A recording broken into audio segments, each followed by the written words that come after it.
because it is a right to every child kupata elimu. So mwisho, mimi nataka niwashukuru sana kwa kupata hii nafasi tuungane pamoja.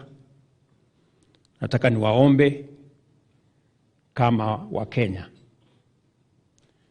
sote tujue ya kwamba taifa letu la Kenya linatuhitaji, kila mmoja wetu. Ile mipango yote ambayo tuko nayo, nia yetu ni kuhakikisha kwamba tuko na Kenya ambayo tutajivunia sisi sote.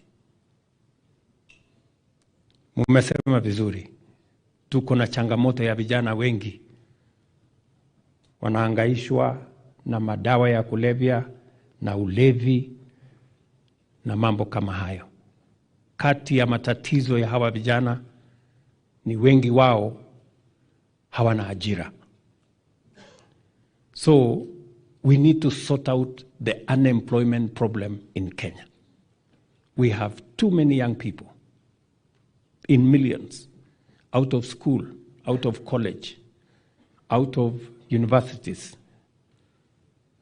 but they have no opportunities to work. It is the reason why we have the housing program. It is the reason why we are expanding our special economic zones. It is the reason why we are expanding our footprint on digital superhighway with ICT hubs. It is the reason why we are signing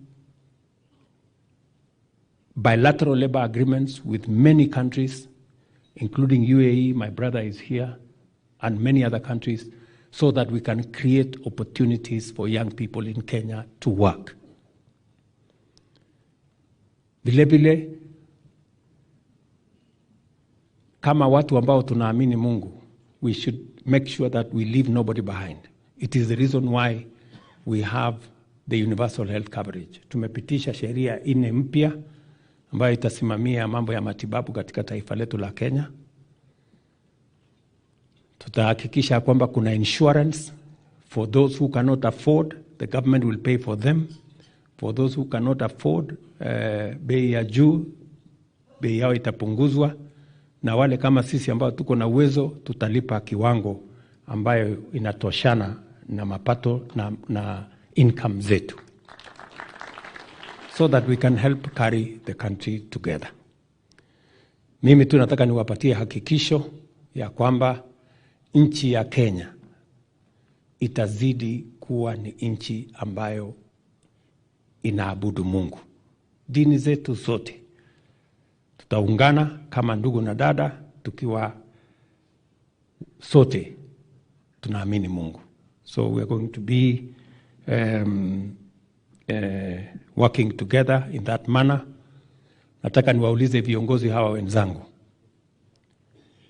vile Deputy President amesema, hizi vita yote ya madawa, vita ya ulevi, sote, hasa viongozi, let us be at the forefront so that we can defeat these ills and we can secure our children and the future of our nation. Acha niseme jambo moja. Kuna watu kati yetu hapa, kwa sababu ya udosi kidogo, wanaenda wanavuta kitu inaitwa shisha. Na hiyo shisha iko na madawa ya kulevya. Na hiyo shisha iko na pombe. Sasa niwaulize nyinyi, what moral authority do we have to lecture other people about drug abuse, kama sisi wenyewe tuko tumeingia kwa hiyo mtego? Na mimi nawazungumzia kama rafiki yenu, ndugu yenu Mkristo. Tafadhali, the same way I tell all these other people, hii kitu inaitwa shisha, hii iko na kisirani. Mujichunge na mujiepushe, so that we don't get addicts pia ya mambo hiyo, na tuelekee barabara ambayo itatusumbua tukienda mbele. Otherwise, muendelee kuchangia katika kupeleka Kenya mbele na kila mtu alipe ushuru. Sasa nyinyi mnafikiri kwani hii Kenya nitaendesha na nini? Hata mgeniita Zakayo, sasa Zakayo inasaidia nini? Wacha tulipe ushuru. Zakayo si jina mbaya. Kuna mtu anaitwa Zakayo na hajauliza ushuru mtu, so there is no problem. Tunaelewana jameni? Ndio tuokoe nchi yetu kutoka madeni. Saa hizi nimechelewa pale jioni leo nikiongea na watu wa IMF, kwa sababu tuko na program ya IMF na wametusaidia, lakini wanatusaidia tukiwa mahali ambapo sio pazuri. So we have to be honest to ourselves. We must live within our means.